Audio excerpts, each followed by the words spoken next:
বানাবো। আপনারা কে কে কুমড়ো ফুলের ডাল খেয়েছেন অবশ্যই কমেন্ট করে জানাবেন। বহুদিন পর বাজার থেকে এই যে বড় বড় সাইজের ফলই মাছ আনা হয়েছে। এই দেখুন ফলই মাছের সাইজগুলো বেশ ভালোই আছে। টক খেতে তো ভালো লাগে, আজকে ঝাল করব সর্ষে পোস্ত দিয়ে, ঝাল খেতেও বেশ ভালো লাগে। দেখে মনে হচ্ছে ডিম আছে, ডিম ধাবা স্টাইলে এগ কারি। এই দেখুন একটা ডিম নিয়ে চলে এসেছি, আজকে সবাই ডবল ডবল ডিম খাবে। ডবল ডবল ডিম খাবো, ডবল ডবল ডিমের কারি। আমি গিয়ে উনান জলে রান্না চাপিয়ে দিই, আর দিদি আর মা এদিকে সব কাটাকাটি বাছা।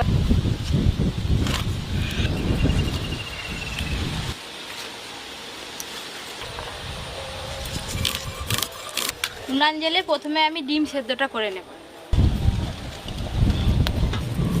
ডিমটা সেদ্ধ হতে একটু সময় লাগবে, ডিমটা সেদ্ধ হতে থাক। আর ওদিকে পরি উঠে পড়ছে, ওই যে কান্না শোনা যাচ্ছে।